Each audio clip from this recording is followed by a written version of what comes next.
Morning, buddy. How are you? Doing great, guys. How are you? Thanks for having me back again. Yes, thank you for coming on. Your reaction to Michael Irvin, which was the YouTube clip that blew up, having a new job at FS1. And if FS1 can put Michael on the air, why can't ESPN or NFL Network? Well, and that's what kind of struck me yesterday when I saw the report from John Orand of Sports Business Journal that Michael Irvin has a deal to be part of the rotating cast on Undisputed on FS1. Now, I'm not 100% sure that it's a done deal, and as we know, these deals aren't done until they're done and announced. But when you think back to what transpired, the idea that he's – and look, I'm not defending what he said, if he said something he shouldn't have said, but consider the broader circumstance. He's in a public place interacting with somebody that he doesn't work with. What employer is going to do anything to anyone for saying something to someone in a public place to someone that they don't even work with? And they're not working. They're not on the clock.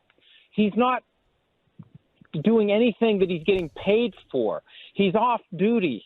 It's just been odd to me from the get-go that there was even any scrutiny applied to him over that. And I know the personal conduct policy is very broad, but if they're going to apply a standard like that to Michael Irvin as a non-player, what standard do they apply to the owners who get accused of wrongdoing in the NFL? So that's always kind of bothered me. So, and it clearly doesn't bother FS1 if they're willing to hire him. I think what's going on, NFL Network, they're coming up on the start of the season, and he's still listed as one of the 4 primary cast members of Game Day. They got to figure out what they're going to do with him, and I don't think they've figured it out yet.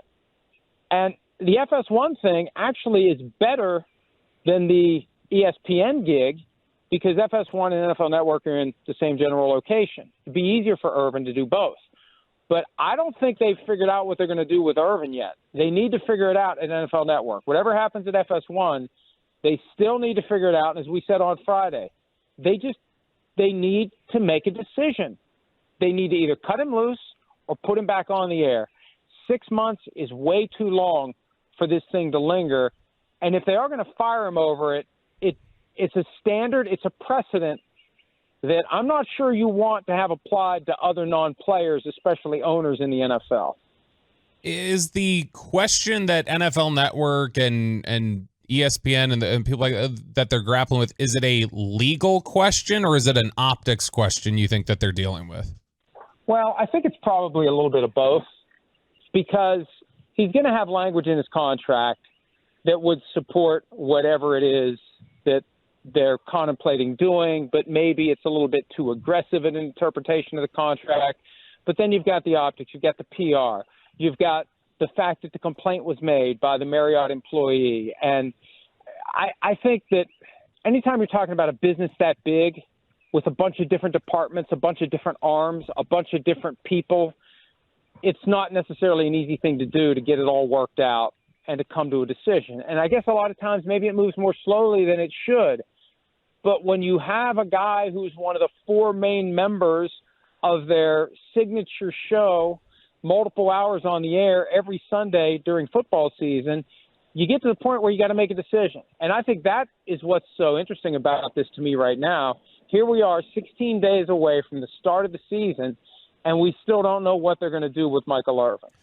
So maybe it's the network just testing the waters, like letting themselves see what the reaction or overreaction would be to Michael getting another job somewhere and then making their decision based off of that. Yeah, and I didn't see any negative reaction yesterday to the news that he's going to go to FS1. It's not like people are up in arms and this guy can never work again. Look, I don't know what he did. We've seen the video. There apparently was no inappropriate contact. So the worst case scenario is he said something he shouldn't have said. What does that mean for his broadcasting career? What does that mean? I mean, I'm not defending him saying something that he shouldn't have said. It may have been something horrific that he never should have said, but he wasn't on duty. It was in a public place. It wasn't a coworker. At what point does any employer have the right to come in and turn your life upside down because it's something you said when you weren't even working? It really is a strange situation to me. Do you think that Michael, in addition, Mike Florio here on The Fan, does Michael have a case against the networks in addition to the hotels? Is one stronger than the other? Well, I think the reason he never sued the NFL is because he'd like to go back to work for the NFL. And I think once you pull the pin on that grenade, it makes it pretty hard to rebuild the relationship. So he went after the party that he thought was responsible for him getting in trouble when he shouldn't have been in trouble, and he never went after the NFL. Now, I think if the NFL would ultimately fire him over this, there could be some form of litigation, or there may be something in his contract that requires him to go to arbitration.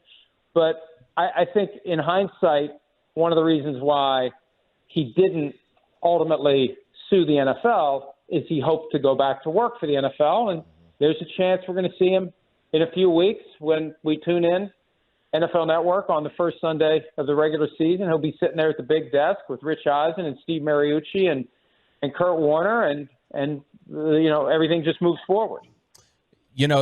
Jerry Jones and Michael Irvin have always had a very strong relationship. Jerry is somebody who has publicly fought and endorsed for Michael Irvin over the years.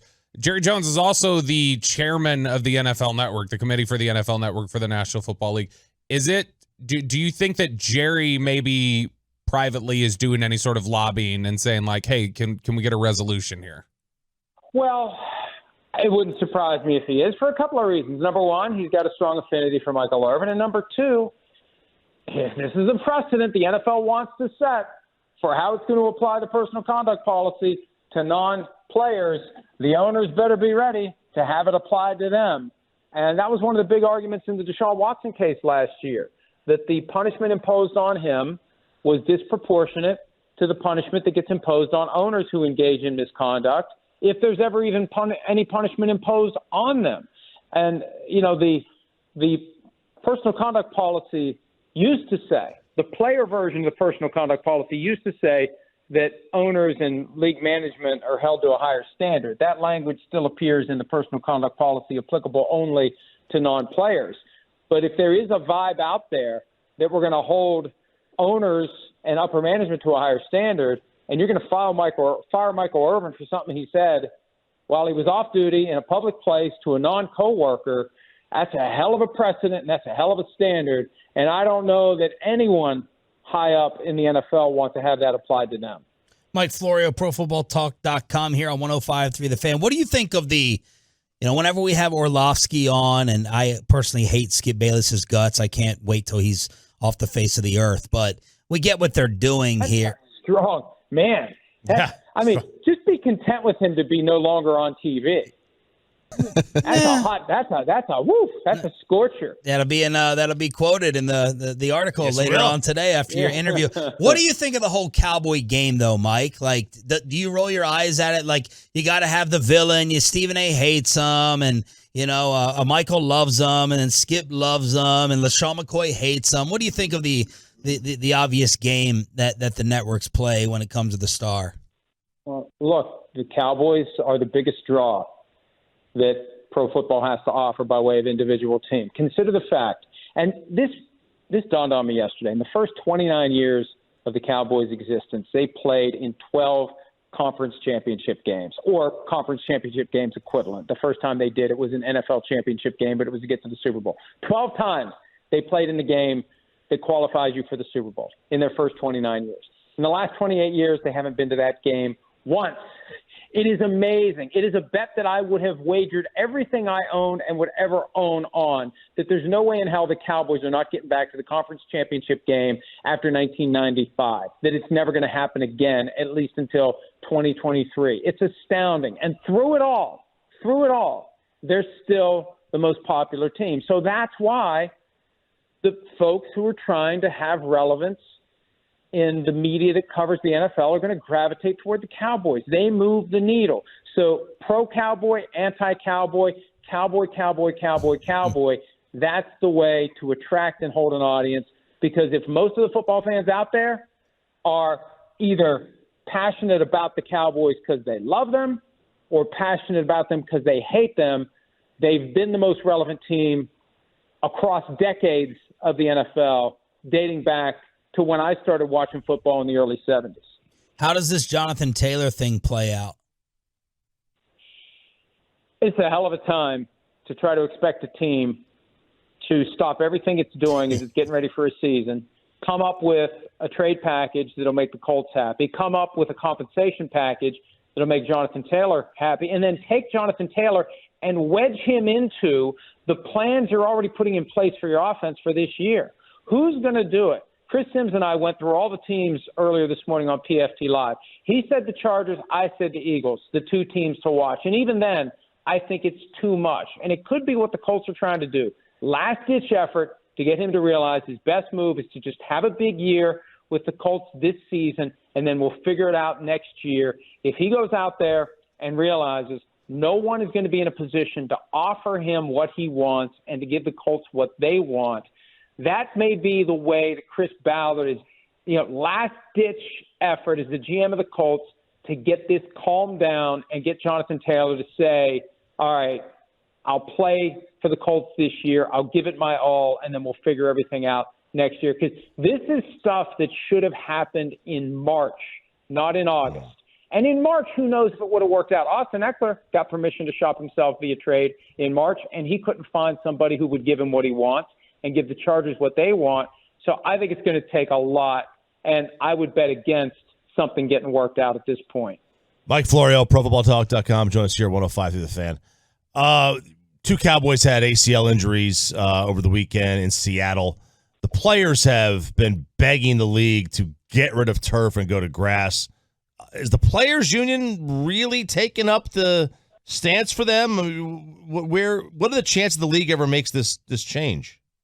The union pushes for it publicly, and they've tried to wage a PR campaign for it. The NFL resorts to word salads to defend the decision to go with turf fields versus grass fields, and the data is inconclusive, and we need more data, and it's data this and data that. Look, you don't need data to know the difference between walking onto a grass field and walking onto a turf field. And anybody that's ever played on it and then tried to get out of bed the next day. I remember back when it was AstroTurf, and we thought it was so cool. Hey, we're going to go play two-hand touch on AstroTurf. This is great. And you can't walk the next day because all the forces go right back up into your body. None of it gets absorbed by the surface when you're playing on artificial turf. There was a great item on HBO Real Sports. Andrea Kramer did a thing about grass versus turf and how, because all the NFL teams have made field turf and the equivalents, the gold standard, and every high school's got a field like that now.